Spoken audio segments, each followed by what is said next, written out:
And that sound means it's the start of another Missal for the masses. I am your host, Gary. And I'm Casey. And this is the Chaplain's Assistance Motor Pod.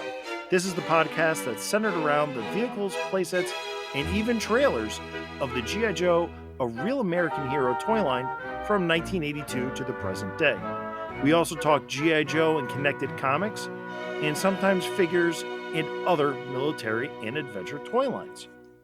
So, Casey, how's it going? What's going on in your life of collecting?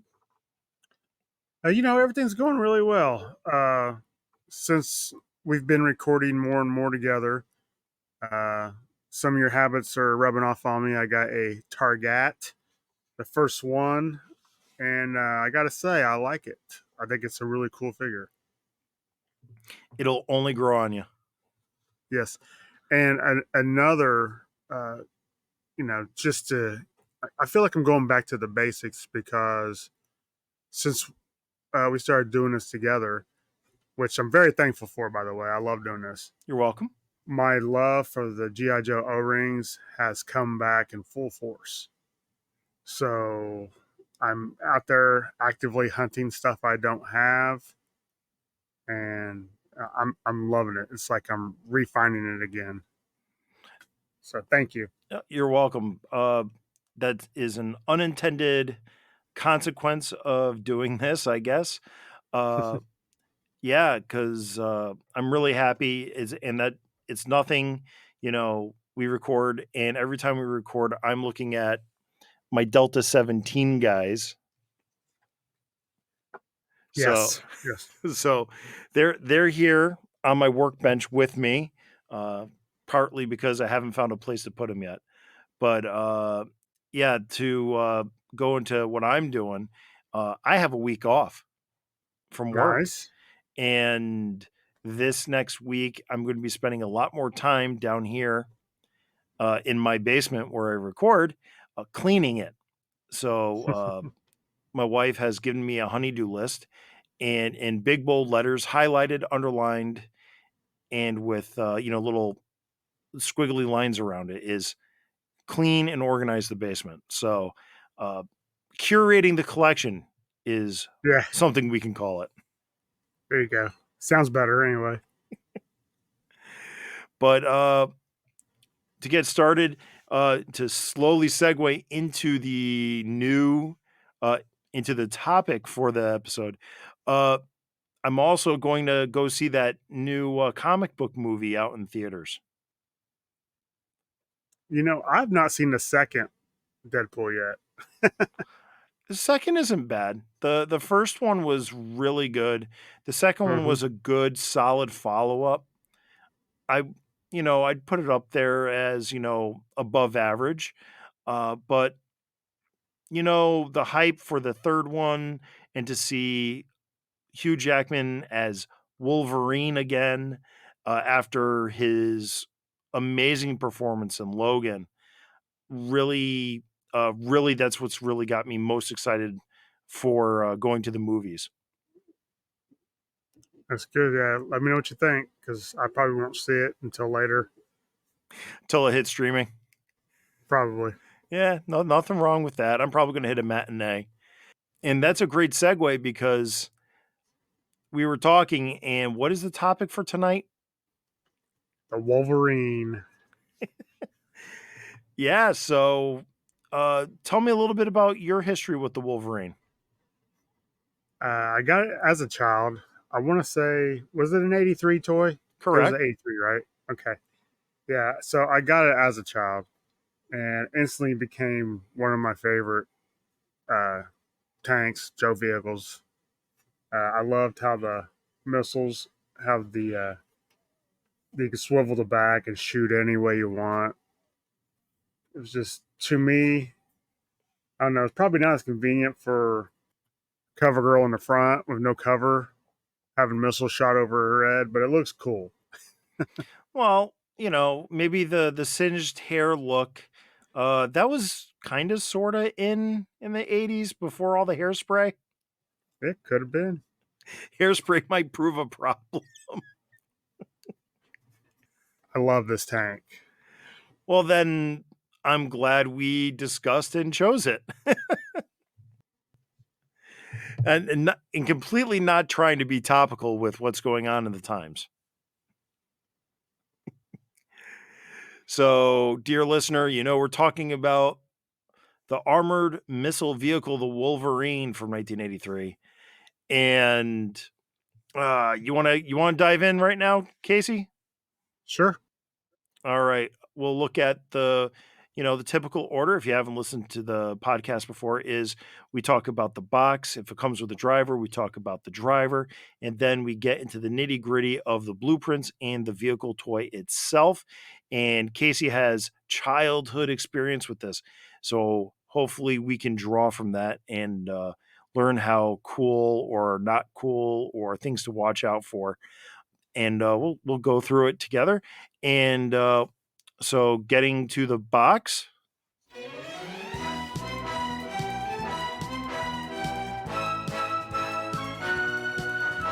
the box is one of those beautiful Hector Garita paintings, explosion back with the Wolverine front and center, with CoverGirl piloting it.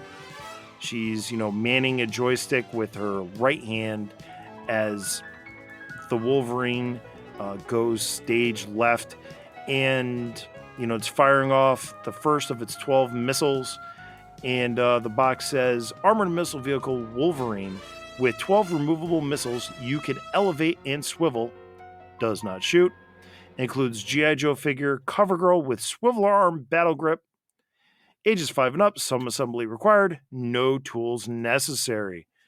So, anything you see on the box art you want to talk about? I mean, you're right. It's a beautiful painting. The way the Wolverine is like, I don't know, elevating. She looks a little stiff in that seat. That's just me. Uh, no, it's beautiful. I love the action of the rocket being shot out. Yeah, it's fantastic. I like how they make sure they show everything on the box. You have the removable engine cover with the little rolls that are tied to it. You have the tow hook cable, which kind of looks more like a tow rope in the painting versus a tow cable. And you just got like the motion lines at the very back of the tank, signifying it's attacking forward. You even got a little, vibration motion on the as we're looking at the upper right. Hmm. And you're right, it is. It's just a gorgeous piece. This would be something that I would put on a wall as like a print or a poster. Yeah. Oh, yeah. The one thing I do want to point out though, before we move on, is look how small CoverGirl looks in that seat. Yeah, she just looks like I don't know, a mannequin or something in there. Well, it was the early 80s. Heavy makeup was de rigueur. It Yeah. wasn't Botox yet. This is an all time classic for an image. I'll give it that. So we'll move over to the back of the box, and I'll go around. Uh, and it says Armored Missile Vehicle Wolverine, G.I. Joe, Real American Hero, Modern Army Action Vehicle. The G.I. Joe Mobile Strike Force Armored Missile Vehicle, based on the U.S. Army's top secret weapons systems. It's part of the new Modern Army G.I. Joe collection of vehicles, weapons, and figures. Collect them all. Use it to help G.I. Joe protect democracy from the evil enemy army of Cobra Command. And going around the machine, 12 removable Stinger missiles. Rocket launcher swivels 360 degrees and elevates. Removable tow cable. Free rolling wheels. Super realistic detail. Sturdy construction for rugged play. Engine cover removes to show engine detail. All G.I. Joe figures can sit in command seat. And then a little more. Actual size when assembled. Snap together. Assembly. No tools, no glue. Detailed battle prints inside. These exciting blueprints explain fully how a real Wolverine would operate. Add them to your G.I. Joe command file. And then we have 3 flag points and then we have the contents on the box as well. Also showing the CoverGirl action figure, and I can't, and I'm reading this on 3D Carson Metaxas's 3D Joe's website. The name Courtney A. Krieger does not identify any known living person. So before we get to without getting into CoverGirl's file card, but so anything anything you see on the back of this box? It just brings back to being 11 years old and getting it for, I think it was Christmas. I think I got it for Christmas, and just so excited. I know that I lost the tow cable within the first week. I know that. So I would like to point out that we know that usually, and I think it is the case on this box as well, that this is a prototype, Hmm. and it's a prototype figure of CoverGirl. So the first thing I notice is, again, the tow cable looks like a string or a cord rather than a wire rope. And then if you look at the front of the Wolverine, I think if you can make it out, do you see the tow hooks on the front? They're actual like real like hooks versus what we ended up with on the toy. Yeah, And then the only other thing is on the figure, it's a I almost want to say it's a much different head sculpt. that and her leg straps. Oh yeah, yep. Good call. Good catch on that. The legs are slightly different, Yep. and the leg straps are paint. So they must have been thinking about paint apps because on the figure we got, she has lipstick. This one, the figure on the box doesn't have lipstick. Don't ask me why I'm concentrating on the face. But she also has that red patch painted on her bomber jacket. Yep. But she doesn't have the red patch on her left shoulder. And the straps are still on the figure; they're just not painted. Yeah, but a slightly different mold. But yeah, no, it's funny how it came out. Different belt. Oh yeah, yeah. This is two middle-aged guys ogling over a 3 3/4 girl action figure. I can hear some people listening now saying, "It's a doll." Hey, Uh, I like CoverGirl as a character. She's one of the few classifieds I kept, but I also fixed her. okay. Gave her a way better face sculpt. But I gave her a Marvel Legends head. I talked about mine.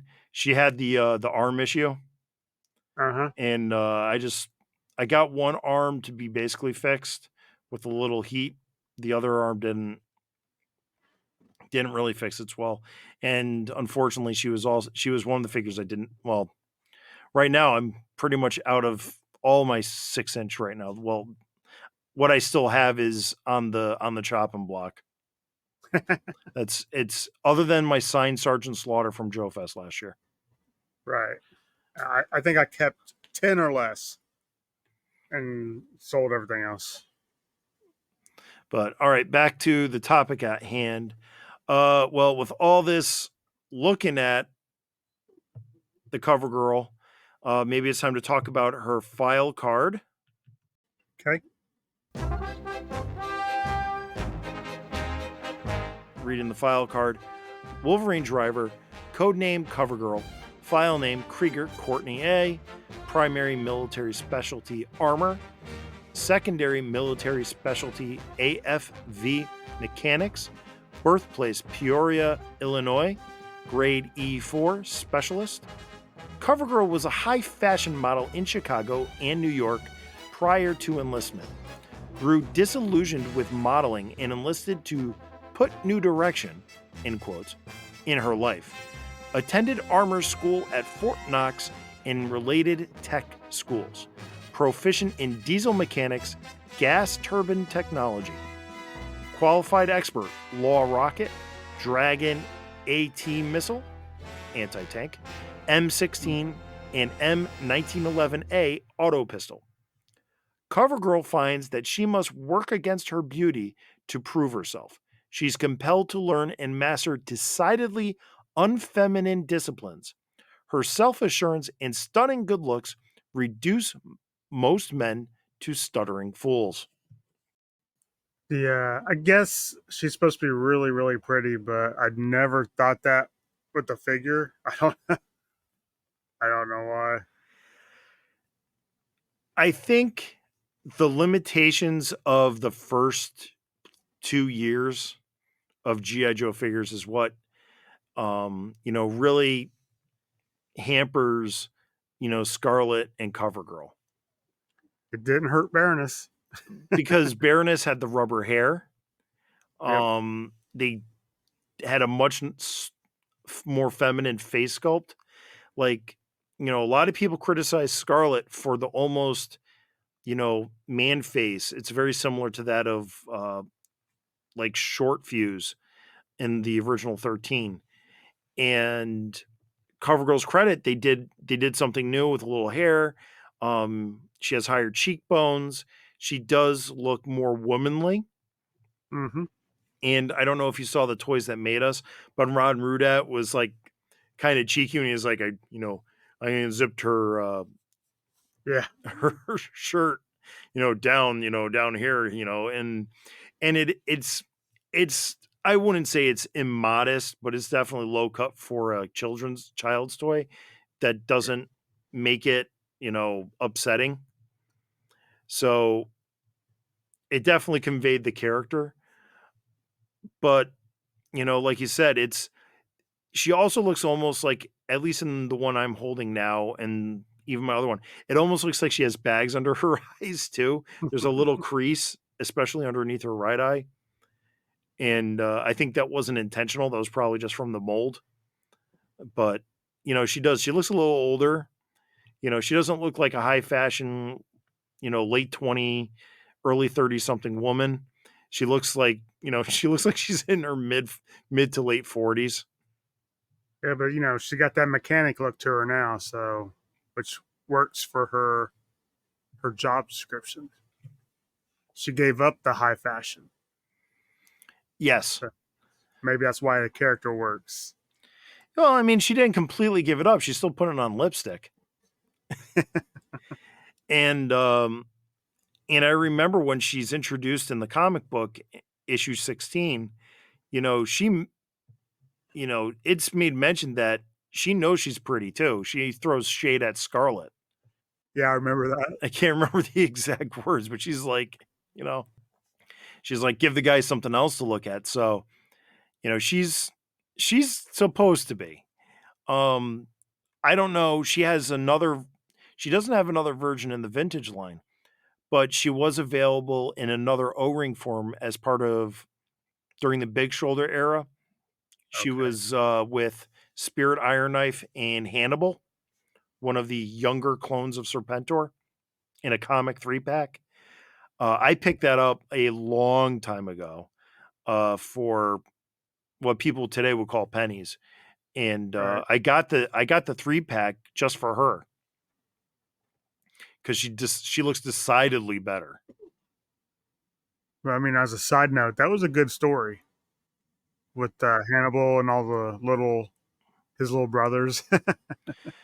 Yeah, absolutely, and it was also weird, and it's not, but Devil's Due did something different with her, and they treated her more as a field agent, like Hmm. intelligence agent, rather as what she is depicted in the earlier comics. And unfortunately, she becomes like second fiddle or third fiddle or whatever. She's basically almost forgotten in the original run. Yeah, But she is a tanker. She's up there in a character as Steeler, or heavy metal. the guy that pilots the radar, whose name I can't. of. And I did that episode too. So, but yeah, she's up there. She's a tank commander. And also, she's already been in the Energon universe, right? At least one or two panels. And that's one of, I think, the the weaknesses is of the classified line, especially when informing storytelling, is, she was released as a single character, you know, and it's a fine single character. And she has some neat little accessories like a wrench and a tablet, but it's not the same as coming with the Wolverine. Right. Yeah. It's like, she's supposed to be in there and she's supposed to be like, you know, busting heads like the rest of the guys. She's more than just, you know, Hawk's secretary. That was her main characterization in the Rise of Cobra before she gets killed by Storm Shadow. Yeah. I think as a character, I love her. I think that her best mold is that second 3-pack mold. The classified figure is the classified figure. I know she had a couple different versions in the modern line, but I don't have any to really talk about. I don't either. All right. Talk a little bit about the figure other than what we have. So she has brown boots with a green stripe that goes up from the toes to the shin. She has beige pants or khaki pants with a pistol holster on her right thigh and something like a calculator or data pad on her left thigh. She has unpainted straps holding them to her legs. You go up to her waist, she has a green belt, and then it goes up to a tan shirt with a brown leather jacket. The jacket has a red Wolverine patch on the left arm. She has, she's not wearing any gloves. And again, her shirt is unbuttoned to show off her neck. And then she has her head, little lipstick, brown eyes, brown eyebrows, and like a lighter shade of brown for the hair. It's a short haircut, not long, like what would be also depicted in some forms of media, like the Sunborg cartoon where she's blonde. Yep.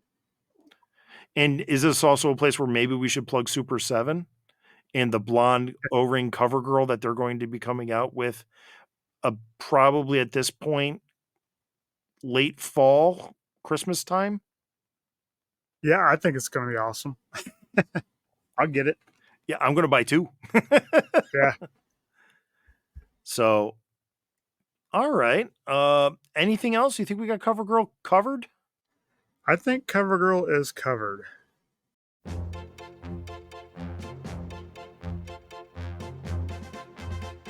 All right. So, I guess what's left is to start talking about the Wolverine. We'll go over the construction of the toy. Okay. So, the Wolverine is essentially a green clamshell. So, it has a bottom green piece which has slots in it where the gray tracks slide in. You snap it over with the green top half, which locks the tracks in place. You have a green swivel, which with 3 tabs snaps into place. At which point you put the missile rack in that, and then you clip on the cover on top of that. You have an engine cover which clips in, and then you have a light gray tow cable and 12 light gray missiles. It's a simple tank when the turret is the missile launcher. Yep. So things to watch out for on this is, number 1, the tow cable. So the tow cable.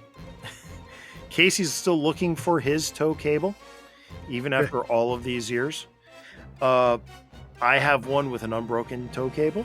I have one with a broken tow cable. And I'm not proud to admit that about 10 years ago is when I broke my tow cable. So, folks, if you have an unbroken tow cable, do not put it on. Don't be stupid like me. They also do make, if you go on eBay, some people do make reproduction or kind of different types of tow cables to work with your Wolverine.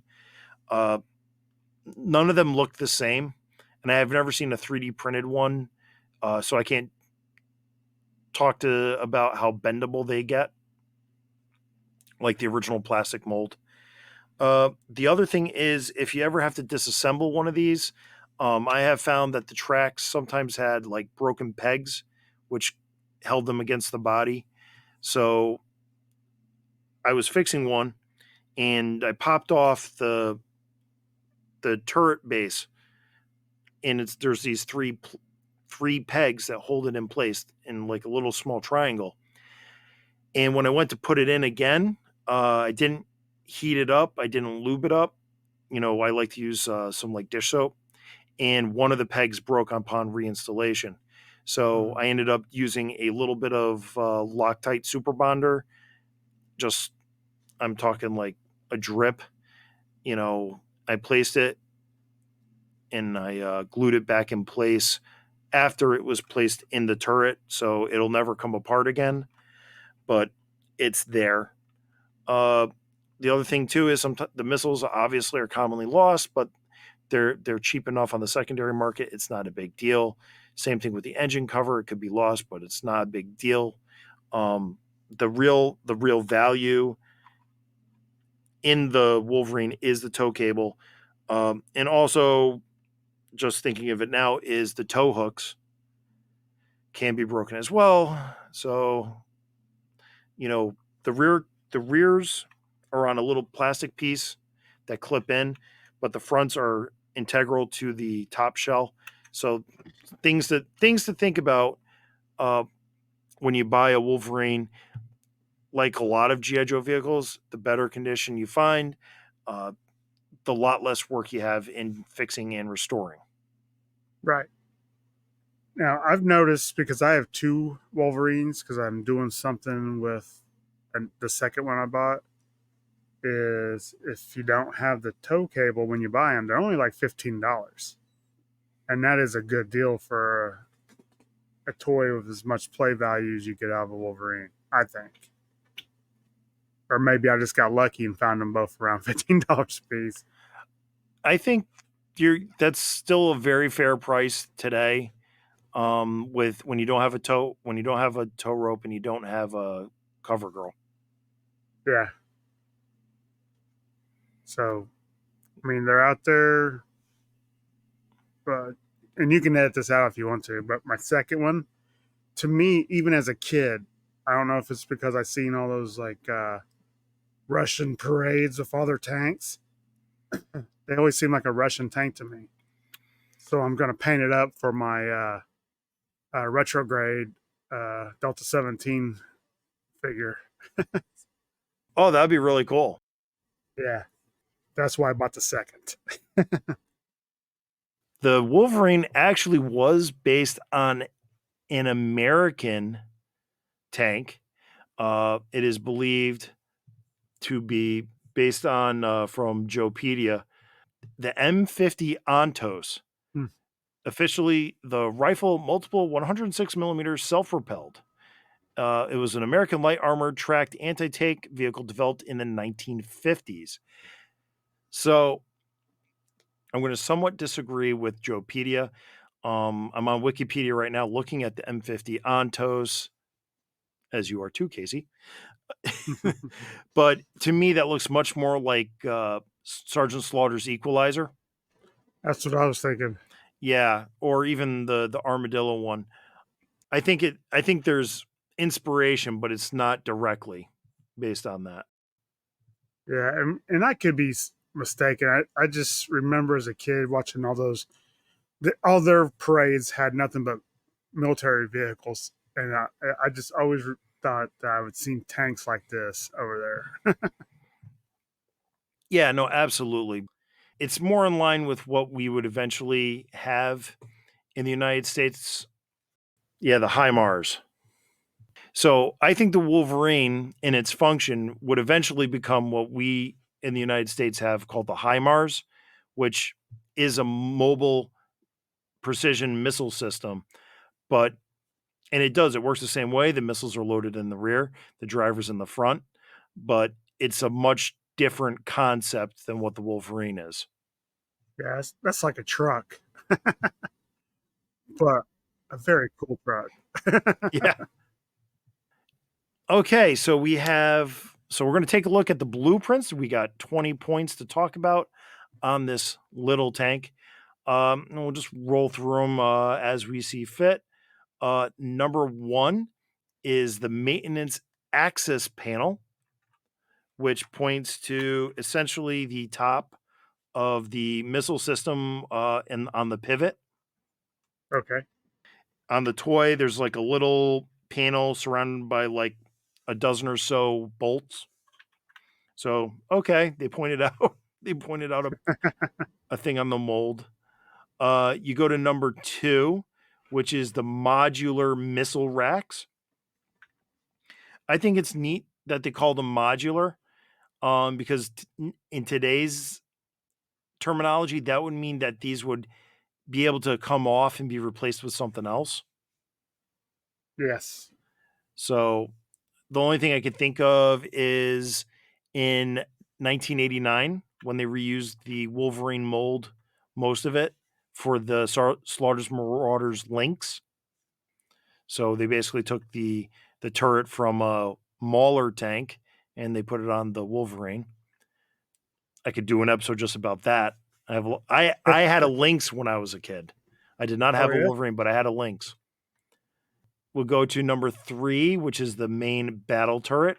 So that's basically the base that the missiles swivel on.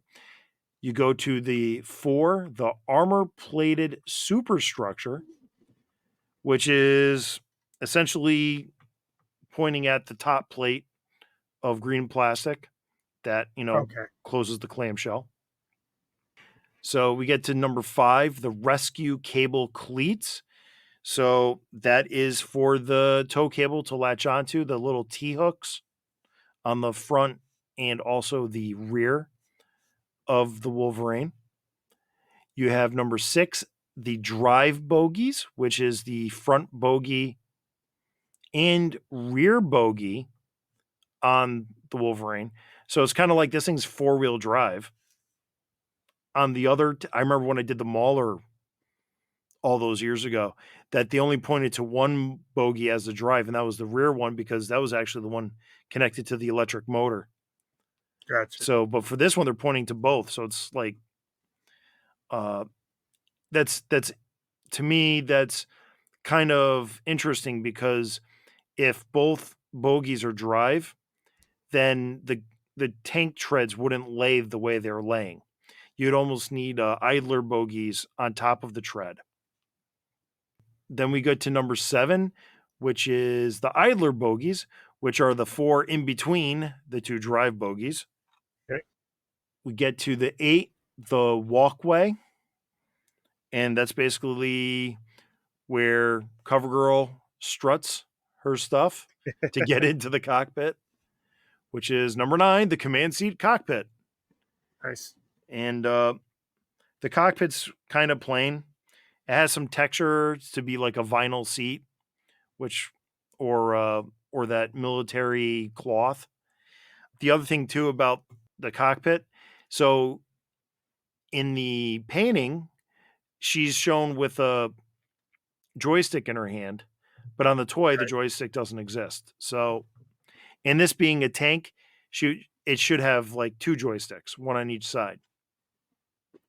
Number 10 is the ground equipment, which is basically pointing to the sledgehammer and the shovel or entrenching tool that are molded into the green plastic on the cover.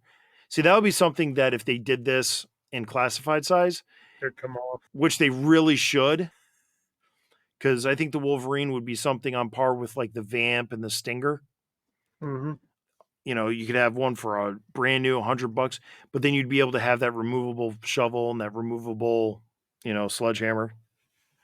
So we move then to the number 11, the fuel bladder ventilators. And it's funny, they call them vents. And I have the stickers that say they're vents, but they look kind of like gas caps to me. Number 12 is the rescue cable, or more effectively known as the tow cable. Mm-hmm. 13 is the sleeping bags, Yep. and it looks like there's one for shipwreck and one for cover girl. No sharing the sleeping bags. And then number 14 is the engine oil filler access. That's kind of like this little latch that's molded onto the engine cover. Then we get to 15, the engine turbocharger housing. Yeah, it's kind of weird that that's exposed like that, but Hmm. I get, like I said, I've never, just because it doesn't make sense in the real world doesn't mean that it doesn't make it a cool ass toy. So, Right. I mean, it gives it that definition, and it does look cool. yeah. But that's the one thing that I never did when I was a kid. I love these blueprints. I studied them. I did the decals, but never once did it ever occur to me like, oh, okay, so that's the turbocharger housing. Yeah. Right. So my stellar stiletto is going to launch a missile, and it's going to aim for the spot next to cover girl, or in my links, barbecue. But that's great that they're informing play. You didn't have to use it, but it was a good No. suggestion. So we get to number 16, which is right next to the turbocharger housing, which is the engine main air intake filter canisters. So it's basically this little grate on the left hand side. Hmm. We go to number 17, which is the ground to ground missiles. Casey, tell me, did you ever use these as ground to ground missiles? No. No. I was shooting out fangs. Again, blueprints are a suggestion. Take it from them. It's like just, yeah, the kids' imaginations. And I agree. I look at those missiles, never once did it pop up into my mind. Oh, yeah, they're ground to ground.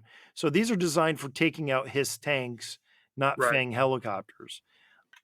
As the meme goes, why not both? Yep. So, That's why it elevates, right? yeah, exactly. Well, it also, you could also make the argument elevating for artillery, but these are missiles, they're not artillery Right. shells. So, yeah, we can keep poking holes in this one all day. So, number 18 is the aid kit tool case small arms storage. And it's pointing to the left side underneath the missile rack. And there's a molded box on that left hand side. So I guess it's just a place to be of supplies. And I would have to say another place where on a classified size Wolverine, this could be hinged and open and you can put things in it. You can put her shotgun Yeah. because she comes with a shotgun, classified wise. Exactly. Then we get to 19, the external radiators. I would just call them radiator grates. I wouldn't call them radiators. That seems silly too. But, Yeah. and then finally, number 20, the tow hook. So you can tow a G.I. Joe trailer with it, like a Whirlwind, a Coastal Defender, a Road Toad. So, yeah. So those are the 20 points.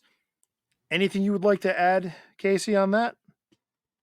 You know, I probably as a child never even looked at the blueprints. So uh, just it was a fun vehicle. Did a lot of things with it. I probably did shoot a couple of his tanks, but mostly this thing was going after fangs. I was letting my Mobac go after his tanks.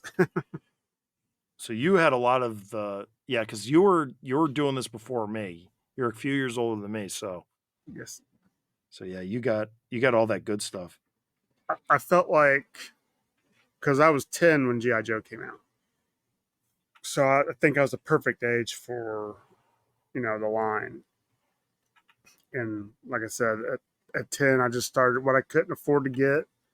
I traded my Star Wars for. So I amassed a pretty good GI Joe army quickly. So was this something that you saved your money for, or was this a trade? I believe I got it for Christmas. So my parents always did us right on Christmas time.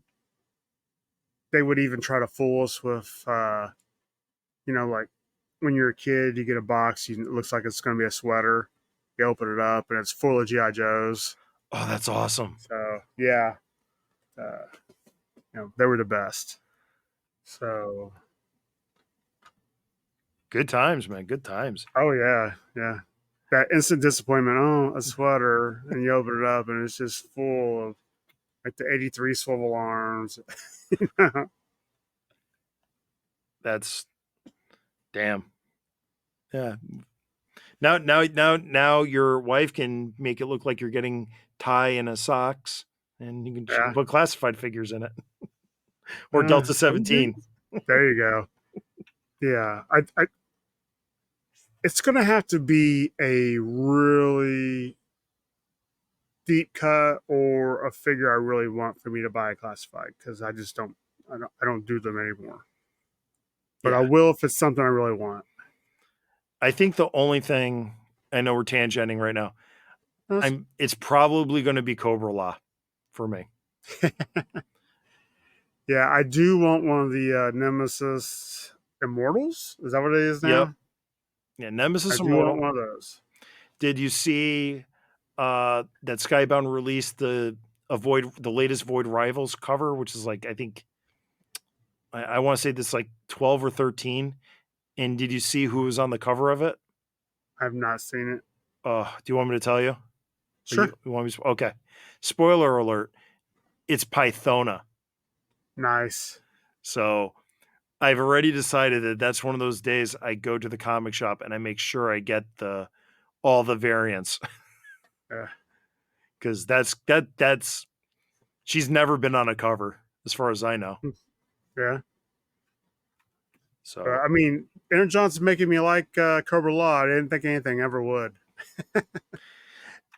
like a lot of things, the concepts are there. It just takes the right story to bring the concepts to a resonance. Right.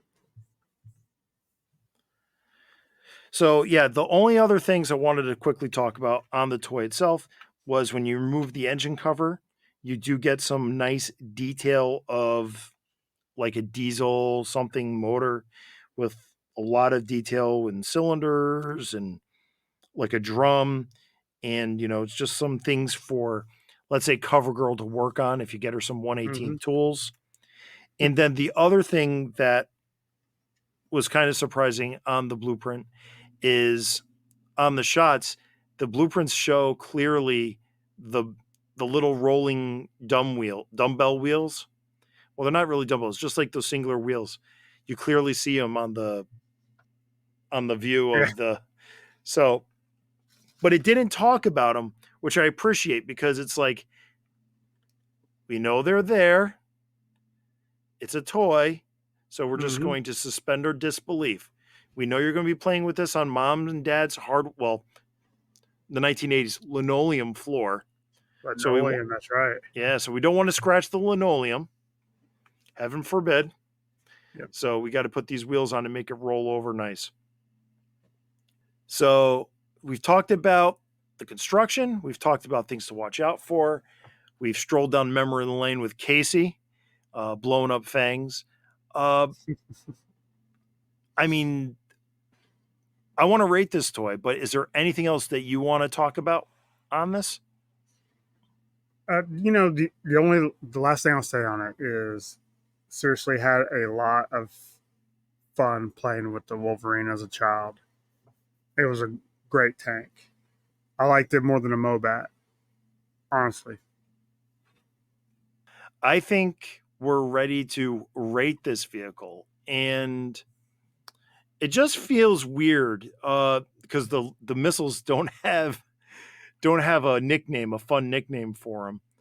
So I don't know. We'll rate this on a scale of 0 to 5 missiles. We could call them commonly lost missiles. Dude, all right, we're going with that. On it. All right, Casey. I'll go first because you're the childhood. So I've had this one in my hands for 10 years. I've had another one on my shelf for almost as long now. The collectability on this thing I think is high. You know, I think it it it belongs with those first 2 years, and even with its reuse in 1989 for the Lynx, proved that it still belonged even then. The the play value, like you said, those missiles shoot down everything. I don't Right. care. You know, I mean, short of hitting a boat or a submarine underwater, I mean, I don't care if it's a HISS tank, if it's a Fang, if it's a Mamba helicopter, Pogo. Pogo, love it. Uh, I mean, this thing is so useful. Even if it runs out of missiles, it still is cool. It still has a place on the battlefield with that tow cable to tow things out. Um, so playability is awesome. The collectability is awesome, and it comes with Cover Girl, one of the very few original female characters from the vintage line. Uh, I have to give this 5 commonly lost missiles out of 5.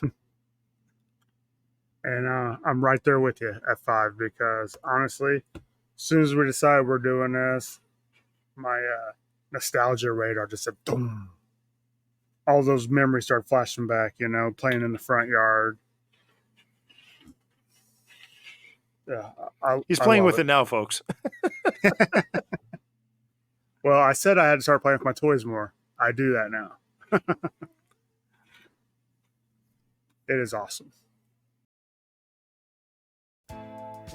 And that concludes this Missile for the Masses. This has been the Chaplain's Assistance Motor Pod, and thank you for listening. The Chaplain's Assistance Motor Pod is hosted by Spotify for podcasters and is also found on many of the other popular podcatchers. Please like, share, review, comment, or otherwise interact with them, as it only helps to improve and grow this podcast. For more Chaplain's Assistance Motor Pod, you can find me on social media at Chaplain Joe Pod on Facebook, Instagram, and X. Or you can send an email to chaplainjoepod@gmail.com. And if you want to talk to me about G.I. Joe, Motu, Delta 17, multiple lists of toy lines, I got lots of rabbit holes. Check us out at Podcast from the Pit at gmail.com. Check out our YouTube, our Instagram. We have a Facebook group. It's a lot of fun, a lot of questions. One of my partners will throw up there every day. It's always a good time. But yeah, I mean, check us out too. And the Chaplain's Assistance Motor Pod is the strange, but not estranged, nerdy little brother of The Pint, a pop culture podcast. This is totally not executive produced by Corsican twins from Enterprise City. And with all of that said and done, one final missile for the masses: be decent to one another. Take care, everybody.